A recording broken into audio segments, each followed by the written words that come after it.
Closed until further notice. A sign like this hangs in branches of Silicon Valley banks in America these days. In recent years, banks have repeatedly appeared in the headlines, whether because of questionable business practices, high fees, or insufficient customer protection. In the US, Silicon Valley Bank has gone bankrupt. This is causing nervousness, fear, and flashbacks to 2008 all over the world, when the really big banking collapse caused the financial crisis to erupt, and a lot of people were in a really bad way. The promises of the USA and the FDIC that every investor will get his money back even over the legally guaranteed sum of $250,000 was given by the state. But who is actually paying for this? The Federal Reserve, Fed, unveiled a new program to prop up banks with an additional $25 billion from the Monetary Stabilization Fund. So, in effect, support mismanagement with more money? But how can a bank go bust in the first place? Banks play a central role in our economy and society by managing funds, making loans, and making investments. They are an important part of our financial system and keep money flowing. But while banks are seen by many as trustworthy institutions, there is also constant criticism of their behavior. Time and time again, reports surface about unfair practices by banks, whether in granting loans or in handling customer data. Many people feel exploited and disadvantaged by banks. It often seems as if banks put their own interest above those of their customers. Ultimately, at this point, it must be understood how a bank is defined. A bank is an enterprise that, as a commercial bank, supports money and credit-related services for customers with banking-related production factors. Customers, in turn, pay not only for the money borrowed, but also for the service provided to them. For example, the management of money through account fees or interest when money is lent. The specific functions of a bank include exchange functions, deposit functions, transportation functions, and financing functions. At this point, you can clearly see that it is a business that needs to do well and should come out with a profit at the end of the year, especially since it has to pay many employees. If you like this video, we appreciate a thumbs up and that you subscribe to our channel. What do we have to do with banks in life? Loan for the house. Let's start with the financing of, usually, an apartment or a home on credit. This is the most common type of lending where people have contact with banks, as you simply can't afford to put $250,000 on the table without a lender. Banks lend to customers as part of the service of the financing function. Banks often advertise tempting terms and low interest rates to attract customers, but these offers often come with hidden costs. For example, banks may charge processing fees or high prepayment penalties if a loan is repaid early. Furthermore, low debt interest rates are often offered, which means that your pre-negotiated interest rate is only fixed for a certain duration. If the interest rate decreases or increases during this period, your interest rate will not change. The periods are usually selectable from 5 to 30 years. Psychologically, people have difficulty identifying with their future selves. This means that they often make worse choices for their later self so that they can have a better life today. So, in the example from above, a person is likely to choose a shorter borrowing rate if it means interest rates are lower in the overall. In 2019, many people joined in on the age challenge. Images created with the Face app went viral on social media. For the first time in their lives, many people sharpened the image of what they would look like when they grew old. They began to know their later selves and could identify with their later selves. This made more people think about what they wanted their lives to be like later on, what they wanted to experience. Attention! Banks are not your friends. If you can no longer service a loan, then the house falls to the bank.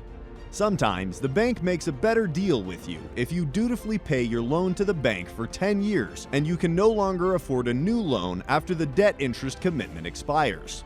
Thus, the bank has earned interest for 10 years. With a rising real estate market, the bank profits more here.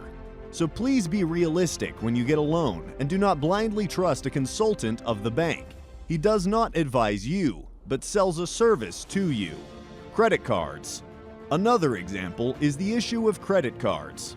Here, banks entice you with rewards and bonuses to attract customers. But here too, there are hidden costs, such as high annual fees, of which the customer is often unaware. In addition, banks can charge high interest on credit card payments if the customer does not pay his bills on time. Therefore, you should always look at the terms and conditions, even if the texts are long and icky to read meticulously. It can make or break your financial success. Also, make sure you don't blindly listen to recommendations on social media. Often, banks make deals with influencers to make credit cards more popular or well-known. You can tell by a sales link under the post or story. Interest rates. In recent years, there have been repeated cases of banks manipulating the LIBOR interest rate to maximize their own profits. The LIBOR interest rate is used worldwide as a reference rate for financial instruments such as loans, bonds, or derivatives.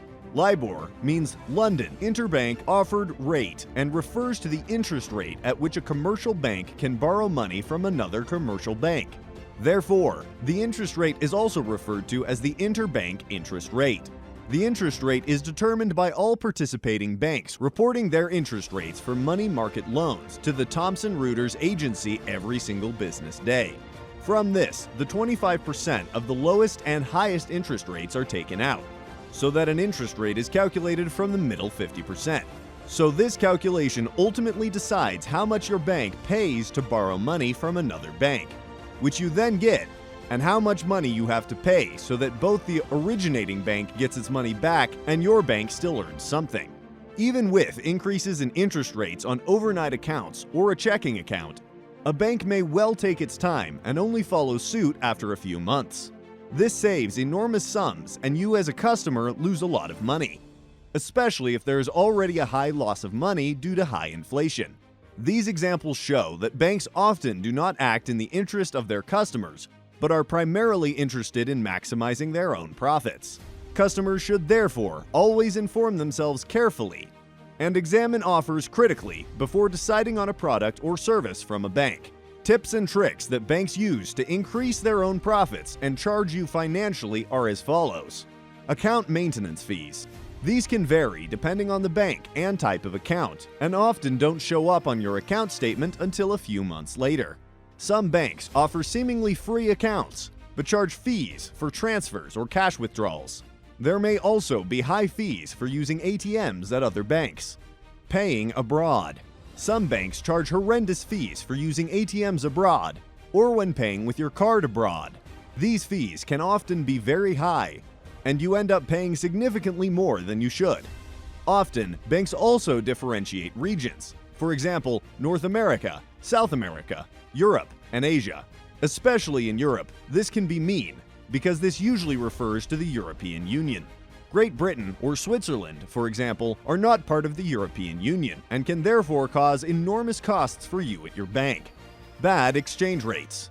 An example of this is so-called dynamic currency conversion, DCC, where customers receive a worse exchange rate for foreign transfers or transactions in order to make a higher profit for the bank. The exchange rate is also often poor for cash exchanges.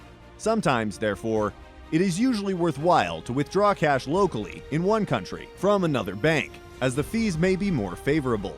Overdraft interest. Banks charge fees when a customer overdraws their account. These interest rates can be very high and are a particular burden on people with low incomes or financial problems. Some banks have even charged interest rates of up to 15% per year in the past. One way to get around this is to use credit cards or apply for a loan at lower interest rates. Be sure to pay attention to the fine print here. If possible, please do not build up debt for liabilities. We'll be happy to help you out in the linked video. Asset management and securities trading. Some banks charge high commission and fees for buying or selling stocks, funds, or other securities. In addition, banks often recommend their own products and sell them sometimes aggressively, without addressing the real needs and risk appetites of their customers. Rather use a cheap and self-managed fund through an online broker here. Overall, it is important that you as a bank customer inform yourself about the fees and costs of your bank and review them regularly. In addition, you should compare alternative offers and switch providers if necessary. Think of it as a service. You wouldn't keep a much more expensive craftsman with a poor quality for long if you knew a cheaper, better one, would you? Another option is to use online banks or fintech companies, which often offer lower fees and better terms. However, it is also important for regulators and policymakers to enact stricter rules and increase transparency and fairness in the financial industry. For example, I always pay attention to which country the bank is headquartered in and whether which law the external branches are subject to, because this is where, for example, the deposit insurance differs, i.e., how much money you get back in case the bank goes bankrupt. I would never exceed this limit and prefer to have several accounts at different banks. In summary, while banks play an important role in our economy and financial system, they also bring risks and problems. In particular, the fact that banks often put their own interests above those of their customers and often have non-transparent fees and terms can lead to exploitation of customers. It is important that consumers are aware of how banks operate and what alternatives are available to protect themselves from the risks. At the same time, regulators and governments should also ensure that banks adhere to ethical standards and do not engage in questionable practices that have a negative impact on society. Overall, as consumers, we should always stay informed and in control of our finances to manage our money safely and responsibly. That was today's video on how banks work. Do you think more banks will go bankrupt in the coming months? Thanks so much for watching.